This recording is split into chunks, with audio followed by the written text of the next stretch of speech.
microphone is not on, is that correct? Yeah. Is this okay? Okay, great. So my name is Nalini Nadkarni. I'm the director for the Center for Science and Math Education here at the University of Utah. And I would like to welcome all of you to this panel discussion this evening, which is part of the first national conference for Centers for Science and Math Education. We have groups from 15 different Centers for Science and Math Education from all over the country. And yesterday we welcomed everybody. We said really that this is something of a first date. This is the first time that centers have gotten together.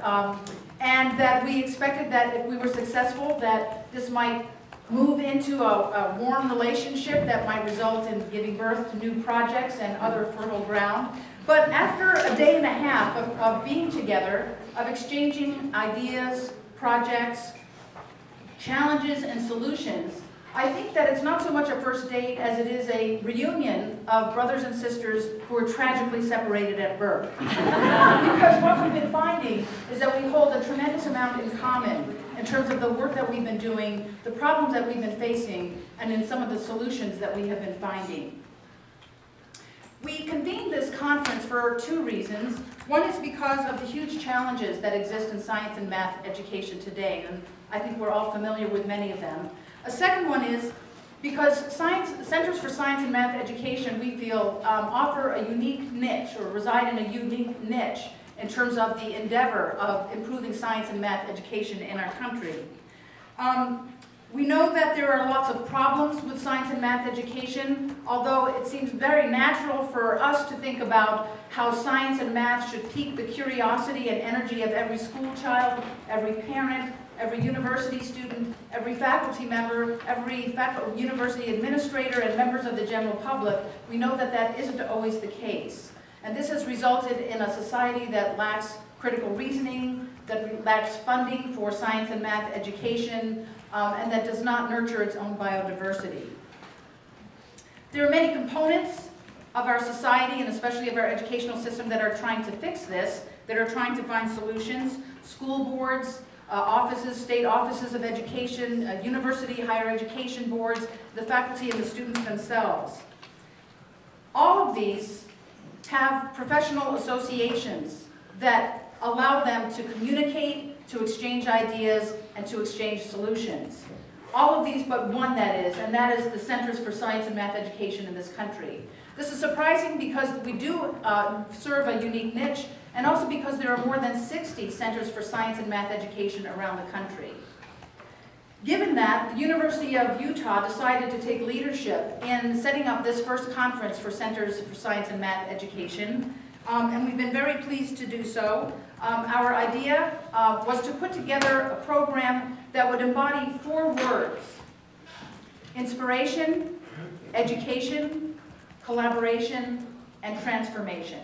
And that is what we hope to accomplish during the 2.5 days that we are reunited with our lost siblings. Yesterday we started with a wonderful panoply where members of each of the centers presented the work that he or she have been doing in their separate states. Today we found emerging ideas and trends in what those activities are. We also had a wonderful panel of STEM educators from Utah and from 2 other states, and had a wonderful exchange in terms of trying to understand the constraints and solutions that Centers for Science and Math Education can present to the world of science and math education. Tomorrow we'll be discussing some of the things that we might do in the future. We plan to write a white paper. We're hoping for a larger conference next year. We'll be setting up a database of contacts, of projects, and of funding sources for the work that we are doing. Tonight, we have a panel that encompasses a very wide array of stockholders in the math and science education system. But before we start with our august panel, I'd like to just say a few words of thanks to the people and the organizations that made this conference possible. First, I'd like to thank the people who have been helping the Center for Science and Math Education. They represent the College of Science and the College of Education, and those are the 2 deans. I guess I can still call you a dean, sort of. Is that okay, Mike? Dean is good. Dean is good. Dean of the College of Education, Mike Hardman, and Pierre Sokolsky, the Dean of the College of Sciences. They and the provost, David Pershing, the then provost Pershing, now the president, David Pershing, are the three people who give us guidance in terms of directing us and providing oversight for our center. So we're very grateful for that help. I'd like to acknowledge the National Science Foundation, which has afforded the funds that have supported the travel and the arrangements that we've had here. I'd like to thank the staff of the Center for Science and Math Education, who have done just a fabulous job in terms of organization, in terms of both the intellectual content of the people who have been coming, as well as the logistics to make this a really smooth running conference. And with that, I would like to introduce the panel, the title of which is Orchestrating Collaborative and Transformative Science Education, A View Across Stakeholders. Each of the panel members, starting with Brenda, will be giving just a 6-minute set of summary statements about her take on this role. We will refrain from questions for individual speakers and hold those questions until the end.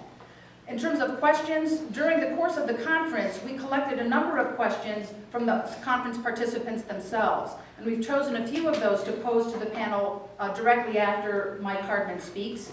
And after those are done, we will then ask for participation and questions from the rest of the panel. So I'd like to just read out the folks and their positions so that we can smoothly go through. First speaking will be Brenda Hales, who is the Utah Associate Superintendent for Instructional Services.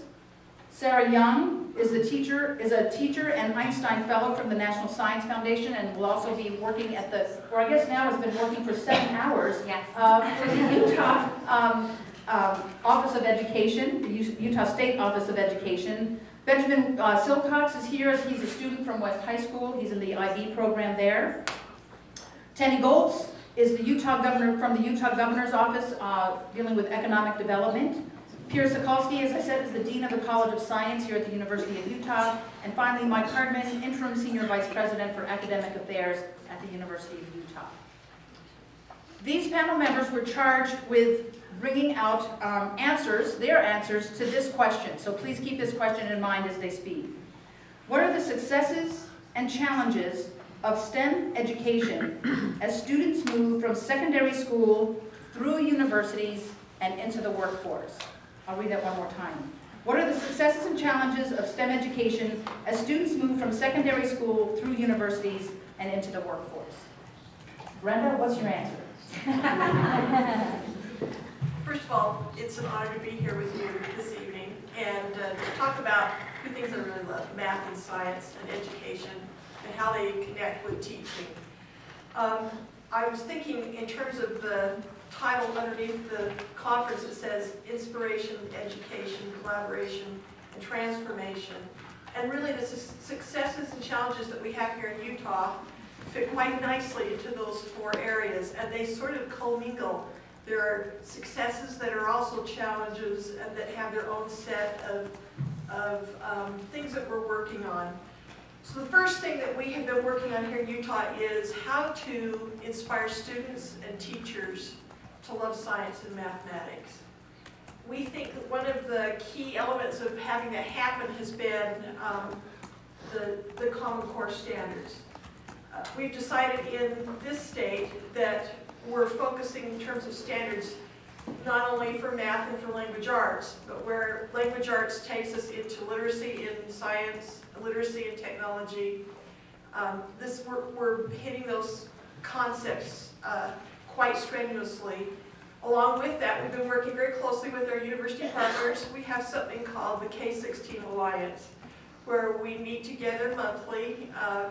The associates on my level meet with the higher ed associates, and then our counterparts, so that we have a seamless transition. One of the things we worked on when I first came 5 years ago, I remember sitting down and saying, what is Math 1050? Is it the same thing at Utah State as it is at the University of Utah? Because we have, if that's our goal, if we're preparing kids for the transition, we need to know what the end should be. So that's one thing we've been working very closely with our higher ed partners. And the Common Core has helped considerably in terms of being a bridge. So we've done a lot of back mapping. We've been using professional development not only with teachers, but with our university counterparts. Last summer, we went to every university in the state system and met with those who were science educators, social studies educators, mathematics educators, technology educators, and language arts educators in looking at teacher ed preparation programs and how we can energize, inspire, using those new standards, particularly those academic literacy standards now that are in all of the disciplines. The second one, educate. This has always been a challenge because there has to be a balance between subject matter knowledge and pedagogy, and they're both vitally important. So for us, we have been engaged in professional development. The challenge that comes with that is that our current budget for professional development is $1 million a year. That's for the 30,000 plus teachers that we have in the state. So it is quite a challenge, but we can tell you that by the end of this summer, we'll have 1/3 of our teachers who've have engaged with each other in area meetings for a week in getting energized about what they're teaching in science, mathematics, social studies, and language arts. Along with that, we've had the help, again, of our higher ed partners, both knowing what we're going to do, reinforcing it with their students. I can't say enough about our relationship with higher ed. And they also have been very helpful in terms of, if you think of collaboration, which is the third level, we have a Dean's Council, which Dean Harper will tell you meets monthly to talk about how we can keep the articulation going between public ed and higher ed and stay the course with each other and talk about, higher ed tells us what they think we need to do some changes, we tell them what we think they need to do, and there's a very positive conversation that goes on around what needs to happen for teacher education. And we've also been cooperating with each other in terms of materials, because as we move into this inspiring new era for teachers and for students, we've been exploring flexbooks, e-books, electronic books.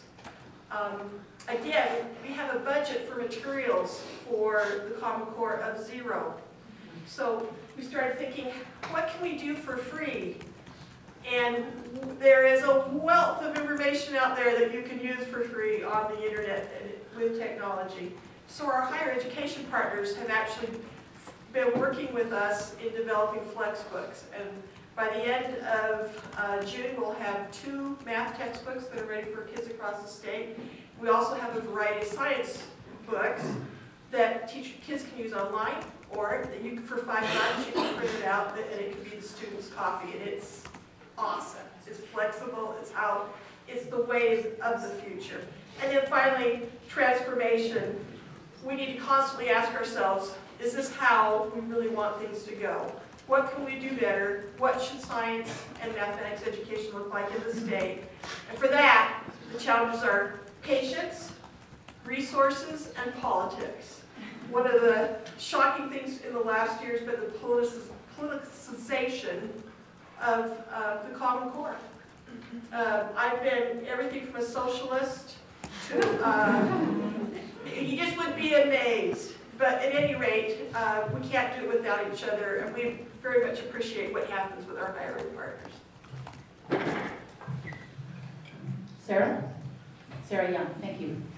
So my name is Sarah Young. I have been an 8th grade science teacher in Salt Lake City for the 6 years. This past year, I've actually been serving on a fellowship with the National Science Foundation, which has been eye-opening to kind of give me a different perspective from my classroom, sort of looking at the national education policy piece.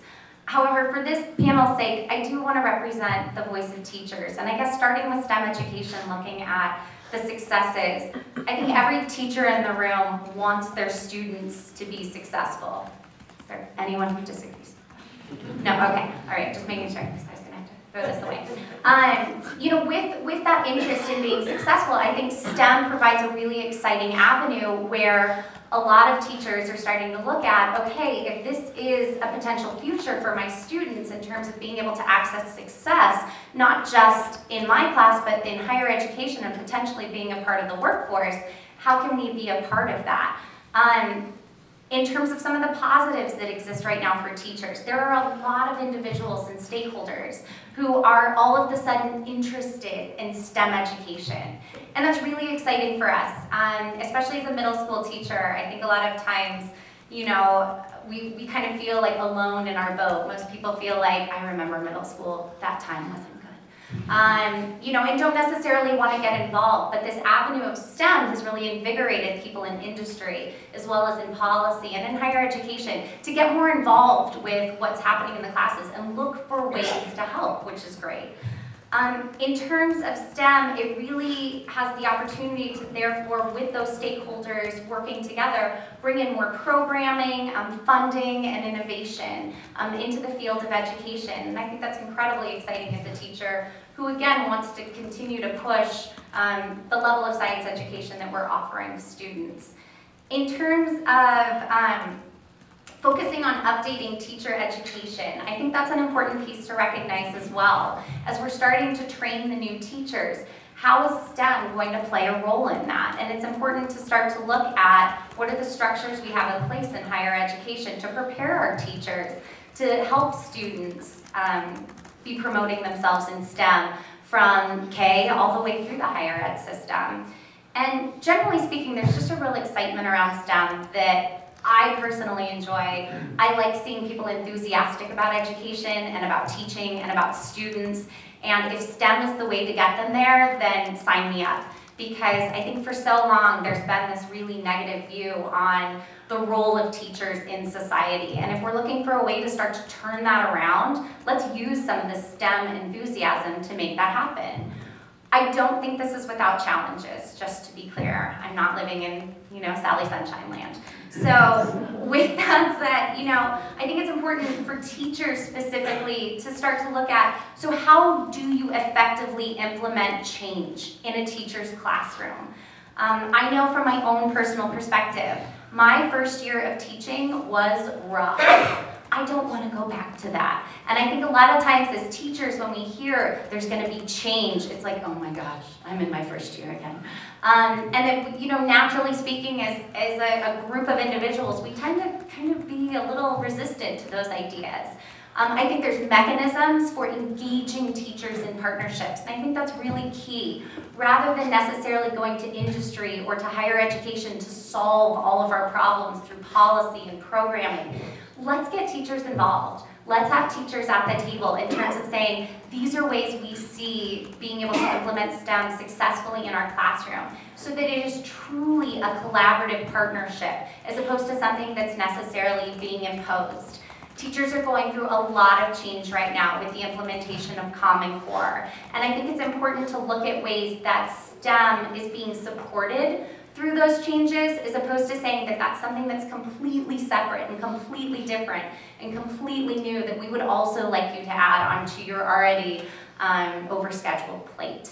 And so I, again, believe that teachers are a really great resource to be able to engage in conversation, to bring to the table, to say, how do we go about actually utilizing the Common Core to bring more STEM and more excitement into that classroom. Finally, you know, I think there's a lot of other pieces that are important for teachers in STEM. Making sure that we recognize diversity plays a key role in STEM, especially in how we're engaging some of the underrepresented populations typically in STEM. I think it's important that those teachers have strong training in terms of knowing specific programming and approaches that are best practices. And finally, bringing teachers to the table, not just in the discussion about STEM education at their own schools and their own classrooms, but giving teachers a voice in educational policy, both at the state and the federal level. I think it's something that I've had an eye-opening experience this year, having the opportunity to be out in Washington, D.C., that there truly are avenues for teachers to be able to engage in conversation with the people who are making these policies that we live with on a day-to-day basis. And like I said, I think the more education that we can provide teachers, the more empowered they are, and the more successful that they'll be in STEM education. Thank you. Thank you very much, Sarah. Benjamin Silcox? Or Ben, I believe, is that right? Yes, I will go by either. So hello, I'm Ben, I'm a student at West High School, and I guess my area of expertise here is really the impact of STEM at a high school level. So I believe STEM has actually done a lot for us in the high schools. We've gotten more exposure to the technology and engineering aspects of STEM. Science and mathematics are being pushed as more important parts of the core now. And I feel like overall, the general move is positive towards STEM education. Just at West High School, we recently hired a biotechnology teacher.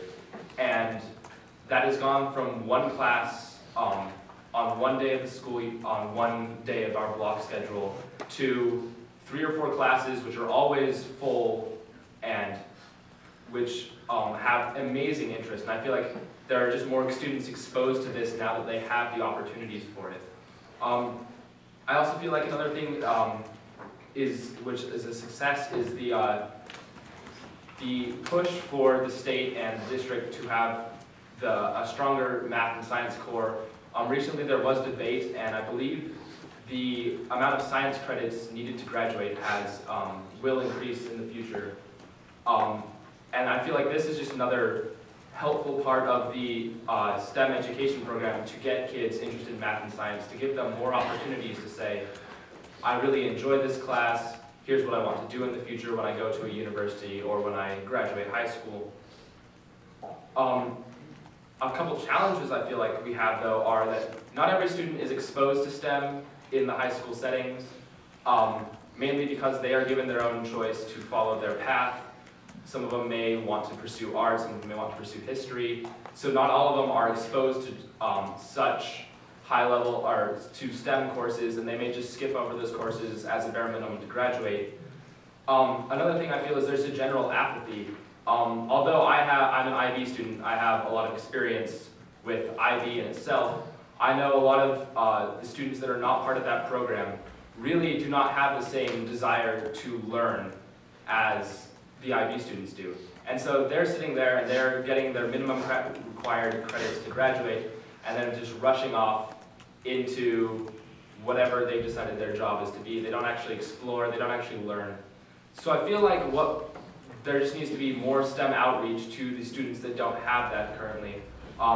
Something I did as part of a FIRST robotics team 2 summers ago was we went to Partners in the Park, which I believe is a city program to help lower income families and their children become more exposed to science and technology and the future this offers their children for careers. And it was great to be there. I mean, you had a bunch of kids running around looking at a robot that our team had built and playing with the robot, realizing this is something cool I can do. And I feel like there just needs to be more STEM outreach to the current group of students and group of children that don't have the exposure to STEM that other students do. And then thirdly is students have a large, are influenced largely by their teachers. Looking through the school every day, the enrollment for certain classes goes up or down based on the reputation of that teacher.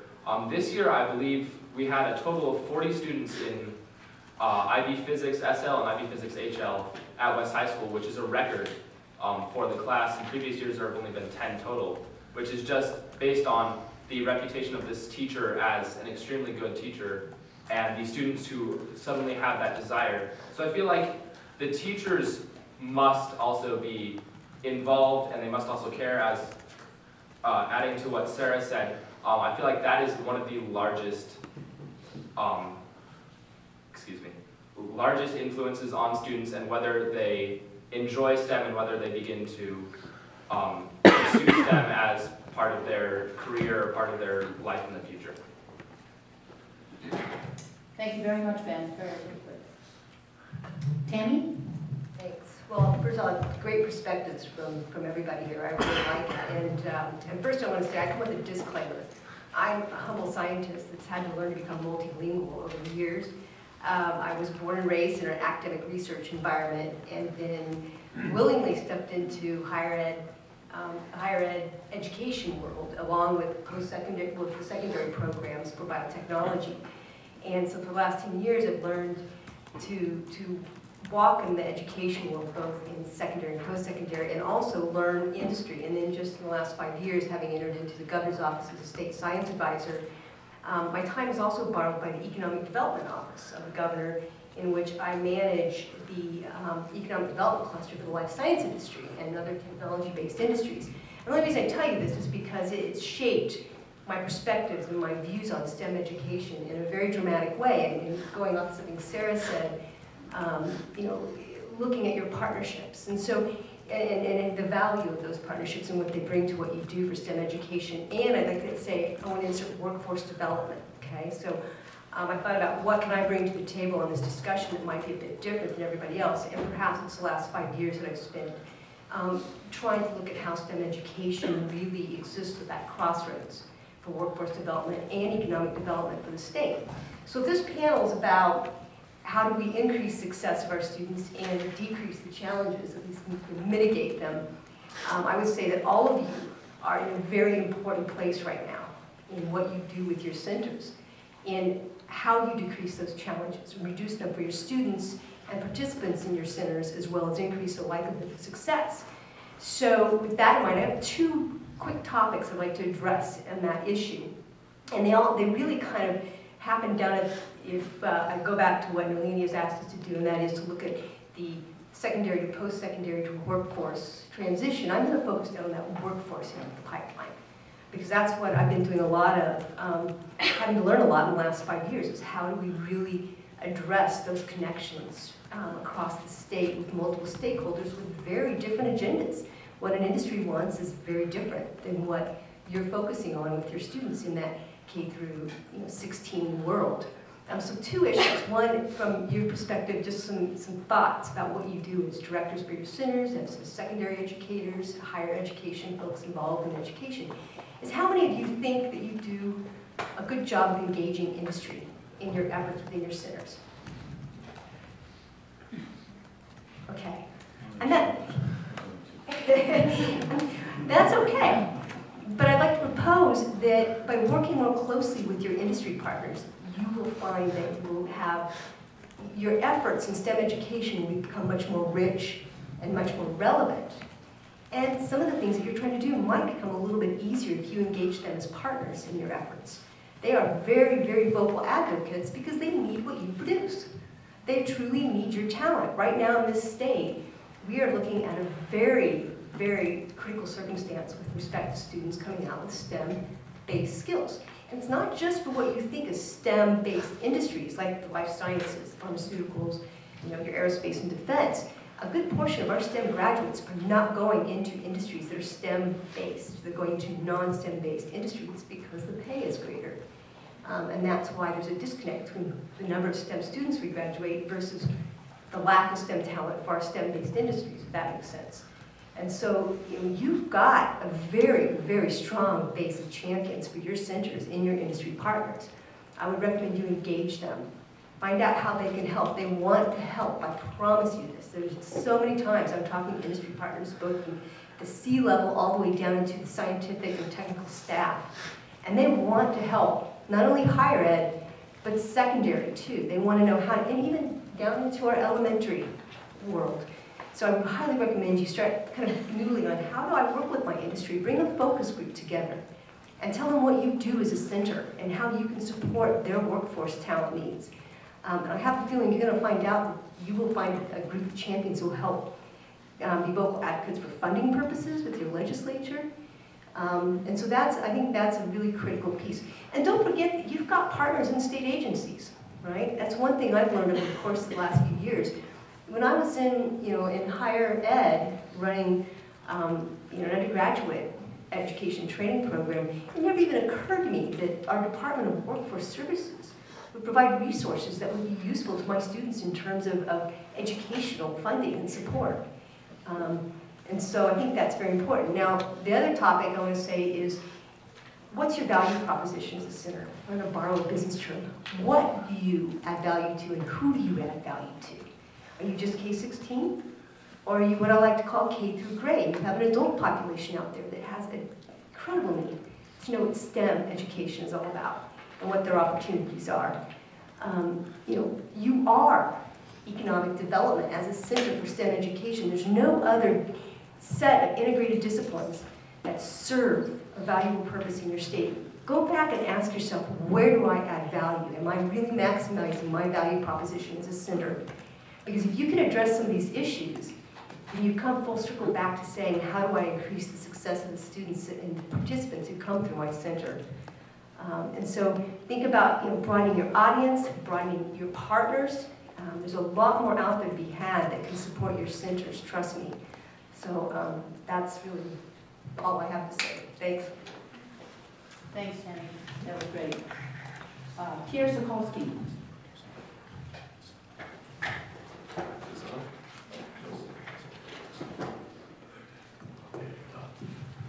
Well, thanks very much for having me. I just got back from a week up in Northern California, saw quite a lot of redwood trees, and every time I saw one of those trees, I tried to visualize Nalini up the tree.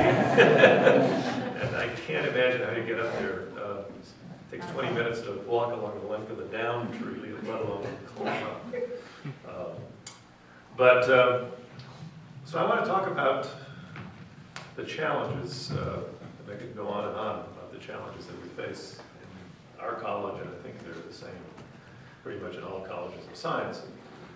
There's two different kinds of challenges, at least in my view. One has to do with the more traditional part of our education, where we really deal with students coming from high schools who have declared themselves to be science or math majors.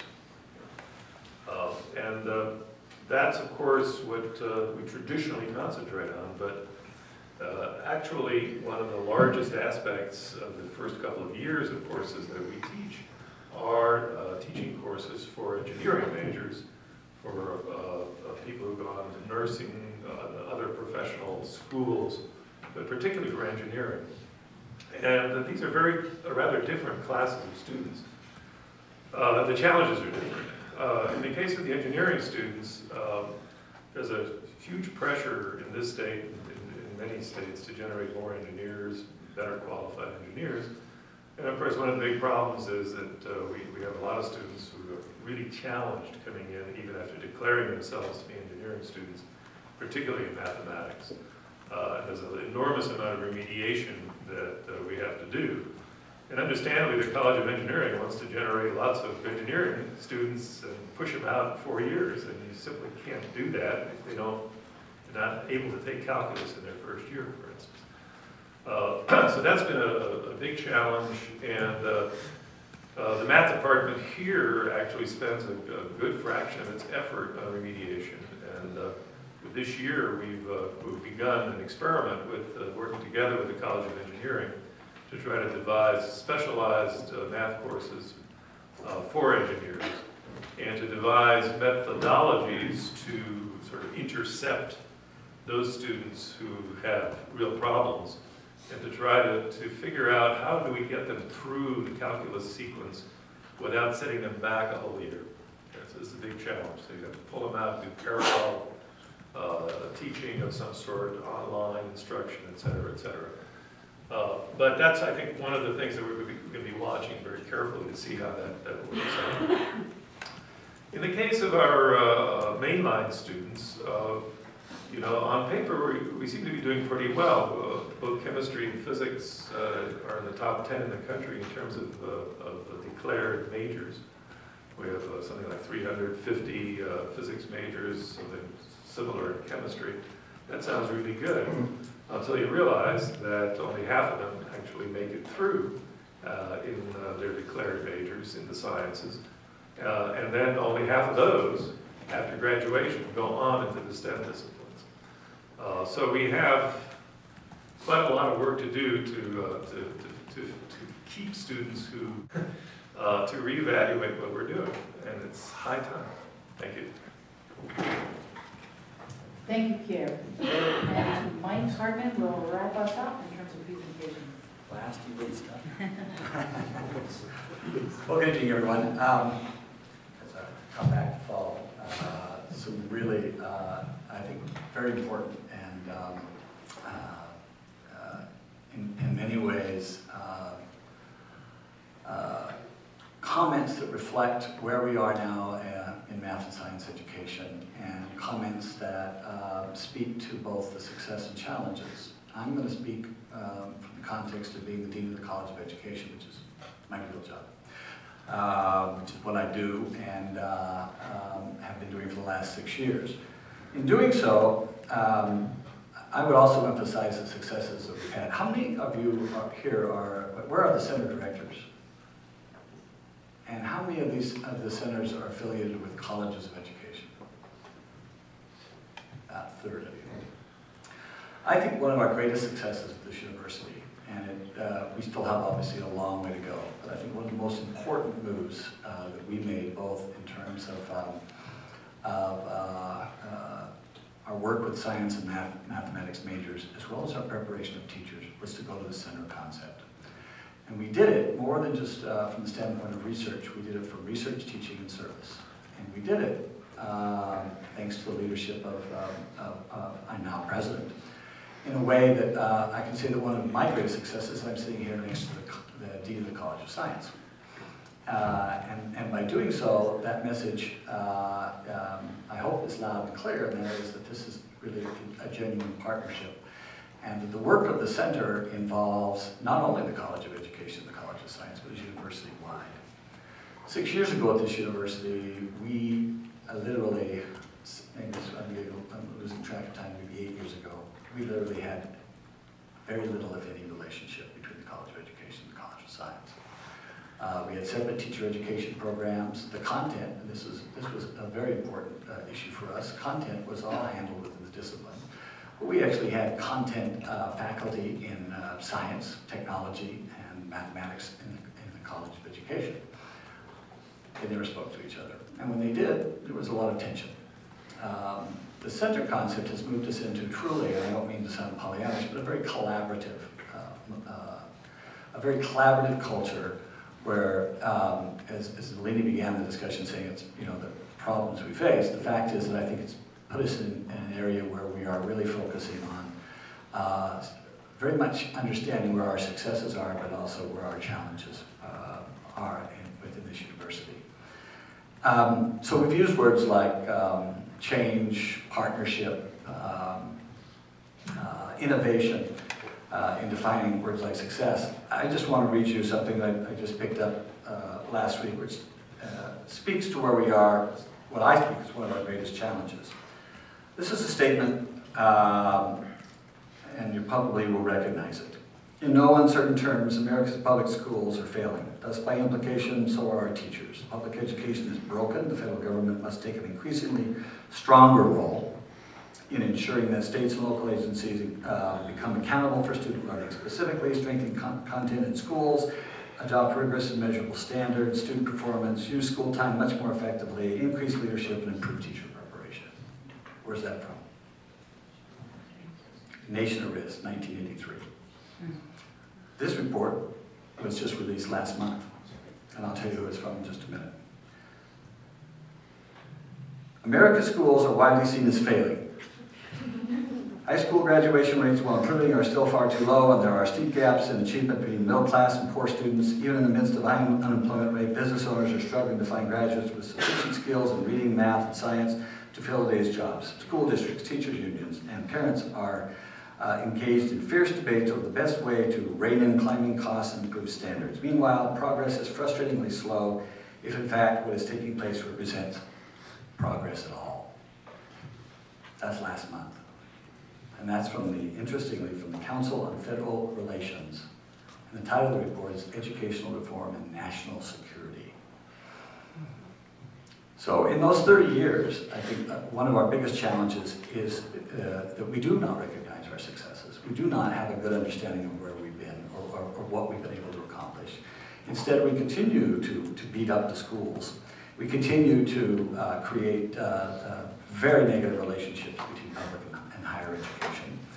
And quite frankly, what I think we're doing is we're continuing to bash education in a way that is very counterproductive. to math and science education. For example, when we look at, one of the things that's always held up in the United States is the comparison to foreign countries. So, right now in China, about 50% of their students that graduate from China out of high school are in the STEM fields. 50%. And often in other parts of Asia, it's higher. You know what it is in the United States? It's less than 30%. You know what it is in engineering? In China, it's up near 50% in engineering. In the United States, it's 4.5%, according to the latest report. One of the dilemmas that we face then is, and that we're really not recognizing, is the quality of our teachers. And it's interesting when you look at those countries, one of the biggest challenges, and this is what I'll leave you with, is the elephant in the room is that we still have failed. We've absolutely failed to raise the status of teachers in this country in the last 30 years. It's not just a salary issue, although salary is a major factor. When you look at the countries that are in the top 6 in math and science education, take a look at their salaries. And more importantly, take a look at their status. Right now, what we're finding in the STEM fields is the view, and I say this from the College of Education's perspective, we're having trouble recruiting students. When you listen to Pierre's statistics about the number of students who now enter the STEM fields, the number of students who stay in universities, and the number that end up going into the STEM fields after graduation, now look at the number of teachers that come out of those, or students who are interested in education that actually come out of those math and science majors. It's less than 10% of the group that he said was down to less than maybe 20 or 30% of the total that started. We're having a really difficult time recruiting teachers, and we're having an even harder time in keeping teachers. Teachers right now are leaving at a rate of about 50% after between 3 and 5 years, and that's in the STEM fields as well. 50% of teachers leave the field within 3 to 5 years. That would bankrupt business. That would bankrupt a business. So I think one of the things that we've got to do is start turning this around and recognize that we have got to start looking very differently at teachers if we really are going to be able to make a difference in the STEM fields. There isn't, the data is very, very clear that, this is where I'll probably get in trouble, but it's critical. We couldn't run higher education without differential pay. We need differential pay in math and science education for teachers. We have to have it. Right now, a math and science graduate that comes out of the university is making 30%, will make 30% more than the starting teacher. And that disparity increases in 5, 10, and 15 years. And with that, I'll leave it to now the question. Thanks, Mike. Yeah, thanks, Mike. Thanks all of you for your presentations. What I'd like to do is just have you stretch out for a moment, and we have about half an hour left. So take a deep breath. I'm going to present 4 questions that sort of originated from our conference participants. And we'll have one or more of you feel free to respond. If any of you hogs the mic, we'll have control of that. But I'm sure that this group won't do that. So here's your first question. How can we make STEM education a true national priority that captures our collective identity, like the space race did?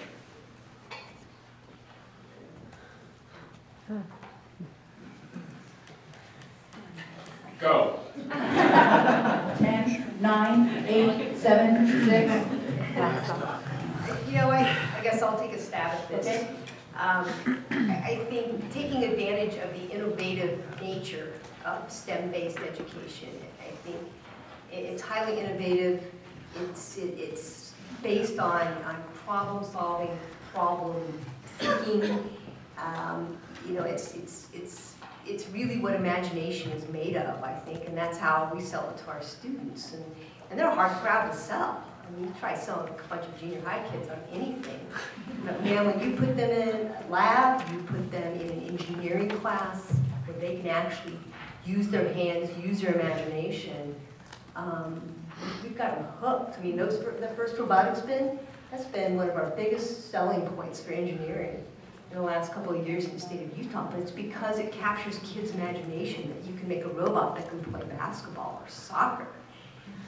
So I would think, kind of borrowing from what we see in the classroom, if there's a way, I don't know, I'm just saying, if there's a way to use what we see with our kids in the classroom, Larry, you can speak to it, and show them how, STEM is embedded in skateboards and physical activity.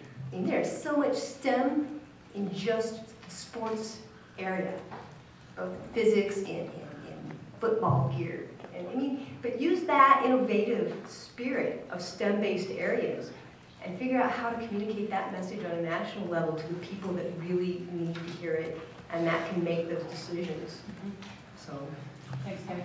I would just quickly add, I think one of the difficulties, well, one of the problems with the way the question is phrased to us is that transition, high school to college and the workforce. I think we lose the vast majority of our students in elementary school, long before they get to secondary school.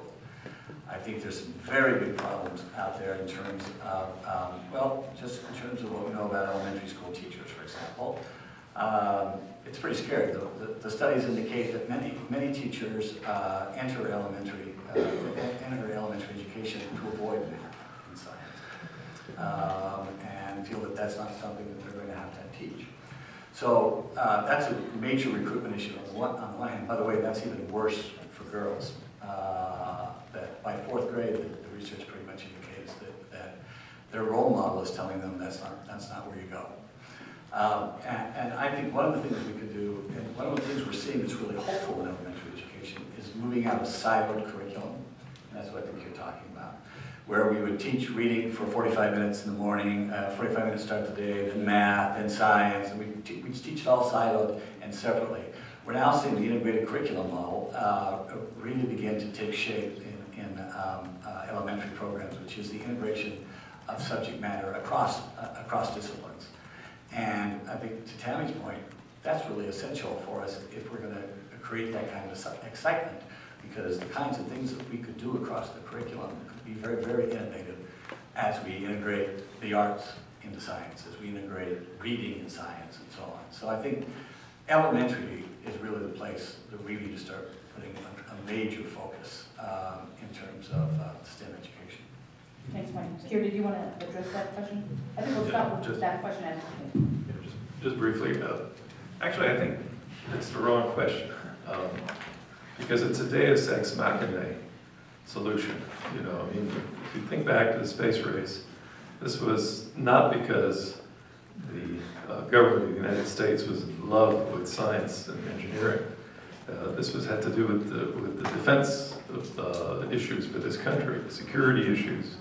And when those issues disappeared or changed, there was an enormous rush away from funding STEM disciplines. Many of you may remember, I graduated, got my PhD in 1972. That was the absolute low point. There were people driving taxis with PhDs in physics. 10 years before, you couldn't get enough PhDs in physics. Do we really want that? I think what you want to do is exactly what we've been talking about, is not to try to drum up some excuse for getting people excited about science, but to get them excited for the right reasons.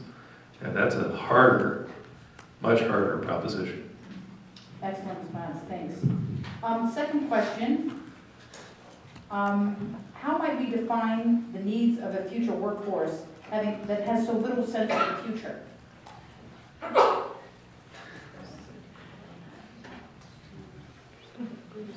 Can you repeat that? Yeah. How do we define the needs of a future workforce having so little sense of the future? I think what it means is, since we don't know what the workforce will be in the future, how do we train, even as Mike suggested, down at the elementary school level, how do we train our next workforce not even knowing what it will be? Sarah? I think this is where, in terms of STEM education, a lot of times we're not necessarily just talking about content, we're talking about skills. you know, and giving our students the ability to problem solve, to have those innovative, creative moments, and to be able to push the boundaries in terms of what they do and the types of critical thinking that we ask of them in the classroom. You don't necessarily have to be quite fair, enter a STEM field to find uses for those types of skills. So from my perspective, in terms of kind of a nebulous in terms of the future with technology and, you know, all the different pieces that can factor into it, there are still inherent skills that are necessary for our students to be able to actively contribute to whatever the future looks like that we can provide them today. And I'll add to that, sorry, I totally agree with you, and I think in talking to industry, where the rubber hits the road, 10 years ago when I started the biotechnology program with the high school and the college partners, industry was saying technical skills, we need technical skills. We've got to have students that can work in a lab and pipette and make solutions and do PCR. It's changed. The conversation with industry has changed. They're now saying, technical skills, that's okay. We'll beef them up and they get to us. We need good workplace skills. We need problem solving, critical thinking, analytical thinking. We need people who can do conflict resolution without crying at work. So that, you know, there's no crime in science, you know. But it happens, you know, and so, in fact, we ended up doing towards the end of our, you know, my tenure as the director of the biotech program was looking at how, you know, technical skills, okay, great, but, you know, we work with our students on their soft skills more in that time we had them. And it ended up being a bigger payoff for our students of having more, making them more successful in the workplace. So I think it is true, it's getting less about the technical skills and more about the value that a STEM toolbox brings to the workforce and the aptitudes, that, you know, the non-cognitive and the cognitive pieces that come together. Okay, third question is the last one I'll ask. And feel free, those of you who are not university administrators, to go ahead and weigh in on this. The question is, what do you, as university administrators, see as the role of university faculty in K-12 STEM education? So what do you, as university administrators, see as the role of university faculty in K-12 STEM education? I would argue, Lee, we need to have both sides of Absolutely. and because I'm very interested in what Brenda said. No, I was saying please Yeah, do. I think Please it's do join in, not just the university administrators. Well, I was actually still thinking about the future question because I think it also ties into what you're talking about in terms of faculty. One is a sense that we're all in it together, and yes, we don't know where the future is, but we know the future isn't what it is today. I mean, I know that sounds obvious, but what happens for kids today is changing so rapidly.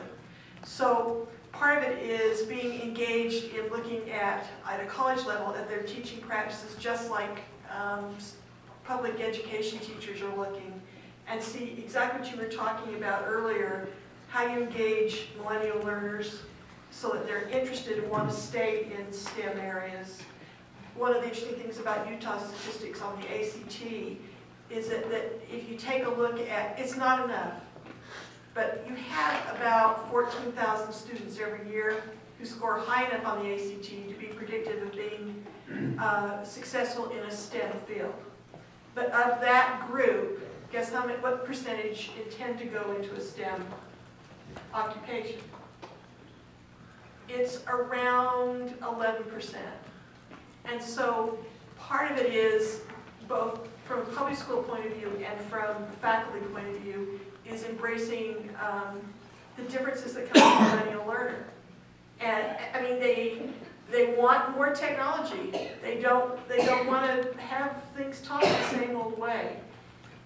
When you have, I was thinking what you were talking about with remediation.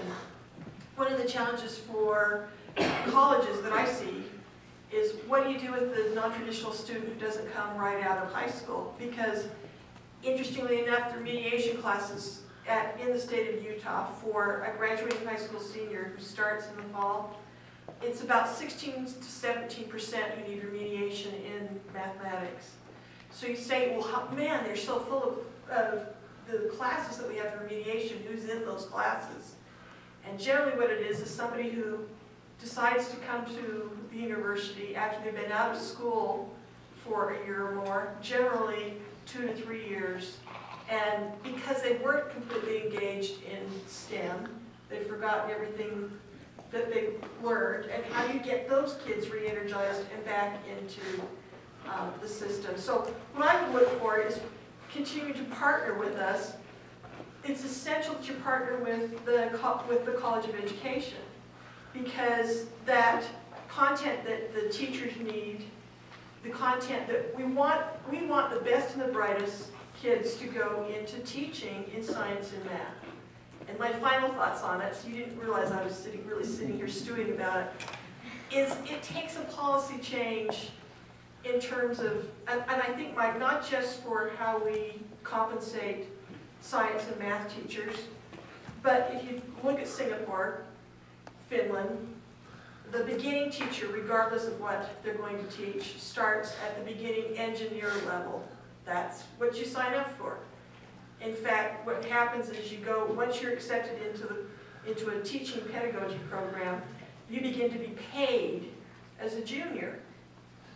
And you spend a lot more time getting help, both from content area faculty and from pedagogy faculty, and then extending into the classroom those first few years. So if I ruled the world, I would have us meet together more often and talk about, and working with legislators and policymakers, if they're really serious about making STEM a true national priority, then the resources have to go with it. Thank you. Would anybody like to comment on this other question about faculty? Sure. Thank you, Mike. Let me just make one comment about this differential pay from the perspective of equal work for equal pay. I think, again, the elephant in the room is the market. It's a market system. And the fact of the matter is we're not going to attract students into to teaching in the STEM fields without that market, without acknowledging that market. And that means differential pay. Whether we like it or not, at the university, and I think at all the universities, I would say some of the differences across the disciplines within the university are not just maybe 20 or 30% different, but a factor of 3 different. In other words, 3 times as much money paid in certain disciplines than other disciplines. And the university couldn't run and couldn't attract without that. Yeah. We're still talking about teaching as a labor force, not a profession. We're just not dealing with the market. When it comes to the issue of faculty and its engagement with public education, it's so interesting because the field of education, it's one of our strengths, but it's also one of our major weaknesses. We have pockets of excellence and examples that's all over the place with faculty engaged in public education. We could probably all sit here and give numerous examples. I mean, I was just talking with our art specialist in the College of Education, and she works with a physics professor and teaches a dance virus out at Heartland in our university partnership project. We have examples of our work with the Salt Lake Science Center, where we literally teach our courses, our science courses, through the Genetic Science Learning Center, Louisa Starr, at the Salt Lake Science Center, and our faculty are there with the teachers. Our problem is in education is we just don't seem to be able to institutionalize it or scale it up. It's very, very person dependent. And that's something that I really think we have to come to grips with, because we have great examples of that. The Ivory Tower is really not what it's portrayed to be on an individual faculty by faculty basis, which is too bad because there's so many great examples. But at the same time, we are not able to institutionalize it. Okay, what I'd like to do is use our last minutes, 15 minutes, to ask if there are questions from the group, whether you're a conference participant or not. And if you, when I ask your name, when I call on you, if you would please give us your name and your institution, that would be great. And yeah, please stand up because we don't have a mic. Jamie Bowen, University of Utah. So I had a question in regard, we've had this discussion about STEM education, obviously, with the panel.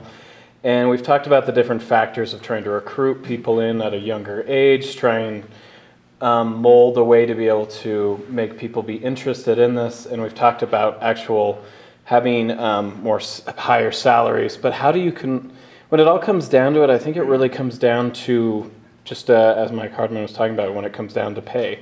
How do we convince the government to be able to give funding for that? Because when we look at budget cuts, a lot of times education's at the highest up there to always get cut next to the arts, and it's something that isn't really high priority in our leaders. So how would you guys see a way of being able to convince the government to be able to bring more funding or finding other ways of funding sources to be able to recruit more people by having higher salaries?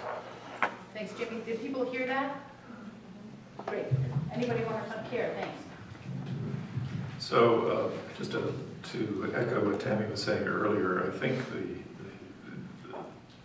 your best ally there is industry. Okay, I mean, in the context of Utah, right, the Chamber of Commerce is probably the most radical left-wing organization, and they have a plan. This is Utah 2020, which is exactly what we all would like to see happen. And the reason that they have a possibility of traction with our legislature is because it's all about jobs and it's all about the economy. So legislators, first order, don't really care about the Nicomachean ethics or the physics of bowling balls, but they care about getting reelected and doing well by their constituents. That largely comes down to a healthy economy. So they listen to industry leaders, and that's our best hope, in my opinion. That you will have some people in the legislature who understand the value of education, but not many per se. But if you talk about quality workforce, they'll understand what you're talking about. Here. David. So, I'm Could David you stand up? Oh, Thanks. David Goldenberg. I'm institutionalized here at the University of Utah. This is kind of a pay and workforce question. I was kind of alarmed by something that Tammy gets said, and if I understood it right. I just want some clarification. As I heard you say it, most of our graduates from the university, for instance, in the science and math areas and engineering, don't go into those areas for jobs because they get paid better in other areas. And so does that mean that basically what industry wants us to do is to turn out more students so that we glut the market so that they can hire these people at lower pay? That's an interesting way to put it. I wish I had some it industry seems to colleagues have in here to this- hear that. I would love for them to be able to say that. In a way, yes. I guess the good news is that everybody sees a value in people with STEM-based skills and aptitudes. That's the good news. The bad news is that the industry that can and should be hiring them is not, in Utah culturally speaking, is not paying them at competitive wages. So why does anybody think that they'll pay science teachers well if they're not even willing to pay? It's a very good question, and I think one of the things that I noticed, David, in the early, my early kind of training in economic development and working with industry is that Utah as a whole has a culture of low salaries. If you look across compared to other states, we culturally speaking, we just pay at a lower rate, period. Now, here's the good news too, though, and this is something that we've been trying hard to get the messaging out, and that is in working with the Chamber and Natalie and her team, is that if you look at the average salary for the state of Utah, STEM-based jobs on the whole pay about 50% higher than the average wage in the state. So that's good, and we need to sell that to our legislators. But what we also have to do, and I've been trying to hold some of my industry colleagues to task on this, is they've got to start paying what they should be paying these people who come out of these programs with the talent that they have, and they're not. And in fact, we had an interesting workforce development workshop with the Utah Technology Council in which a couple of our companies, I won't name who they are, were held to task by some university professors saying, you better start paying our students what they're worth, or they're going to keep going out of state, our engineers. And that's where a lot of You know, a number of our engineers go is out of state because they can start at a much higher salary outside of the state in STEM-based companies, which is what they wanted to do in the first place as graduates. That's the dream they had. And so we really, our industry has to start paying higher. And I don't know how you make that happen.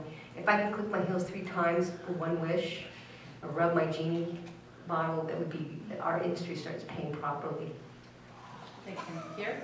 I mean, at the current time, you know, it's impossible to fill all the jobs that are available in the San Jose area in high tech. People are, you know, they pay extremely well, and people are flocking from all over the country. And, you know, so that's the problem. It's not just the state of Utah. We live in the global context. Well, so maybe I didn't understand the original statement. Is it that our graduates are going out of state? Or is it that they're going into other kinds of businesses? Both. It's both. The learning is happening in both directions. You know, a good example today, someone pointed out that Deloitte Touche, is it Deloitte Touche? Is that right?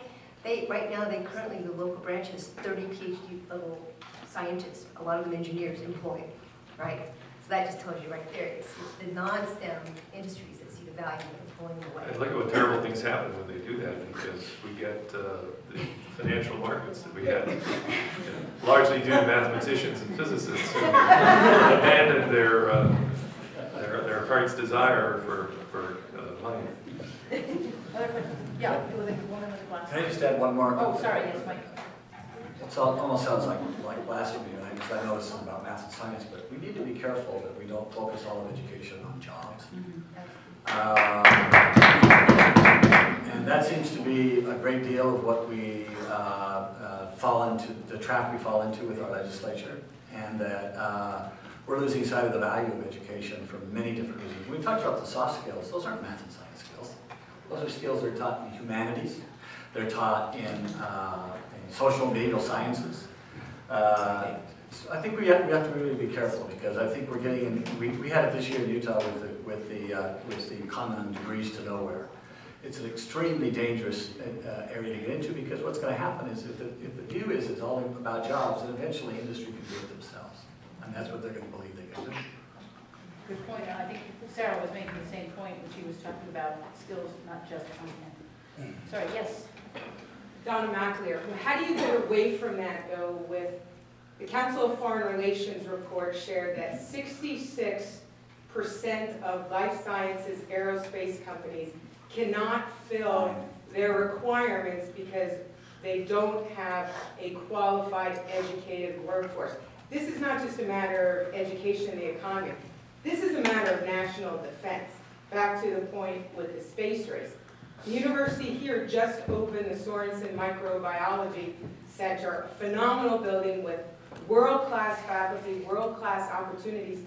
Yet our kids from this state, because 50% are in remediation, can't even get in to that school. One of the leading professors over there, Ian Harvey, is working on how do we provide a pipeline, yet we're bringing in all these international students because they pay tuition at the full rate. So how do we balance all this? Because voters want to hear about jobs in the economy. We don't want to have a serious discussion about education.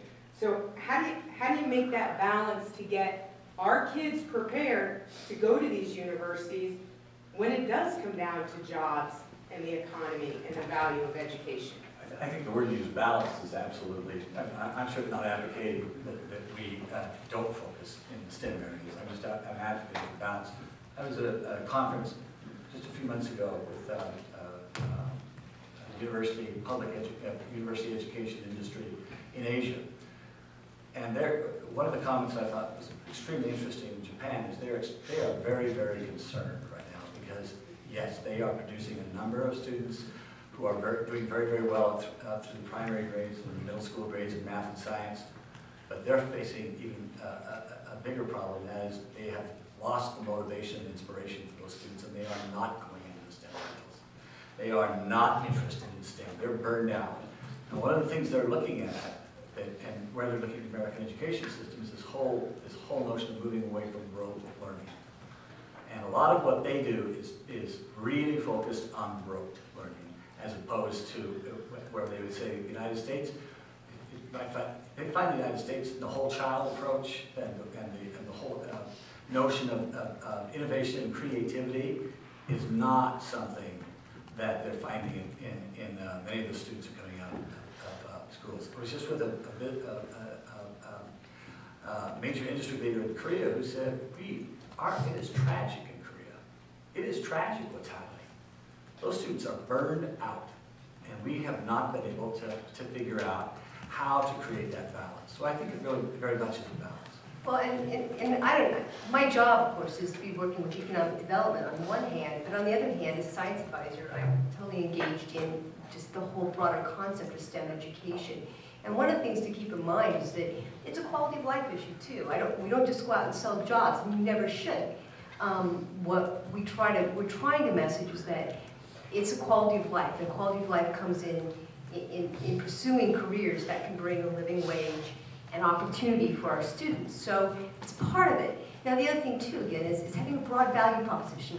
Lately I've been looking at some of my business colleagues and borrowing their terms. And this value, for a while, the value prop, saying broaden your value proposition.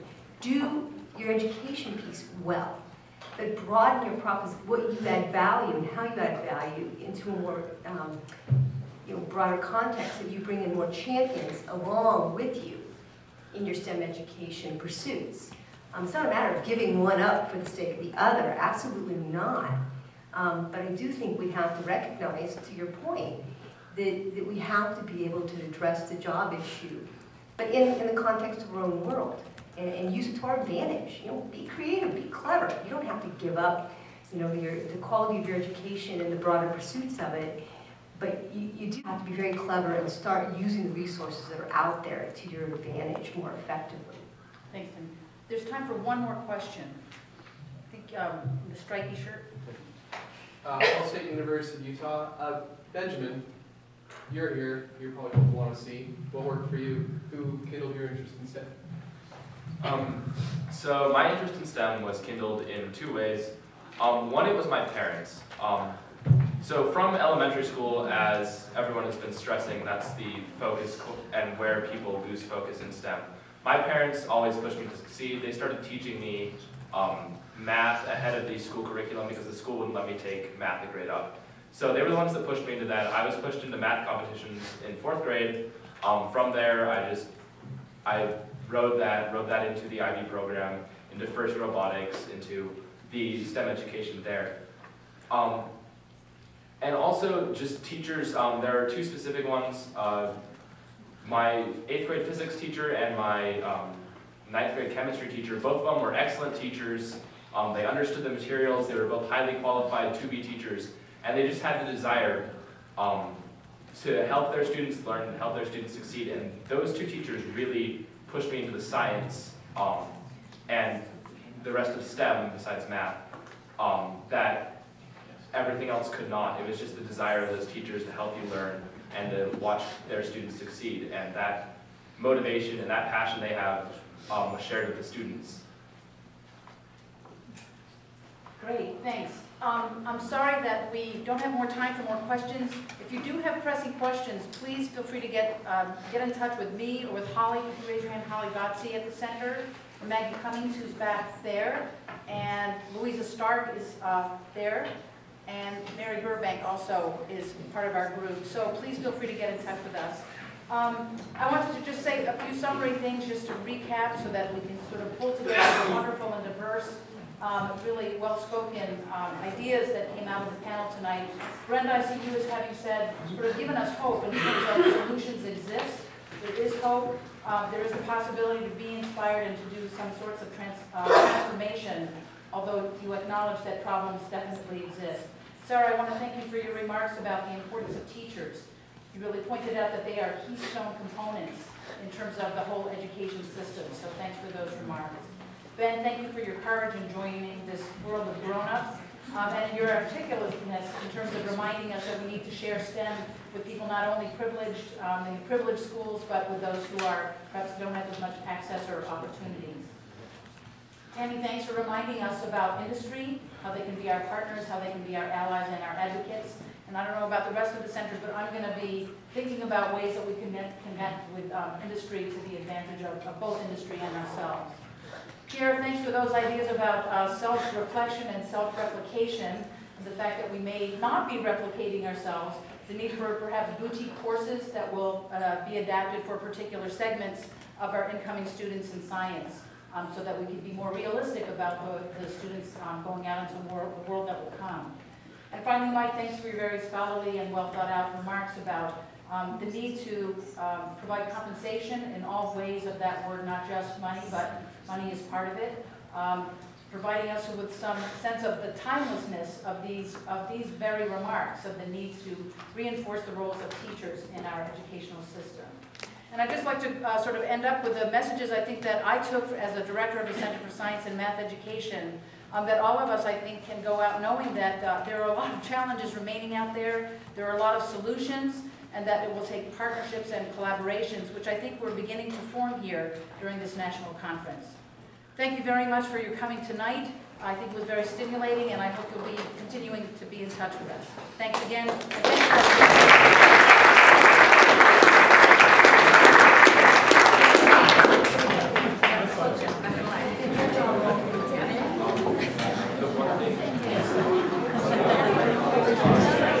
Did you miss me?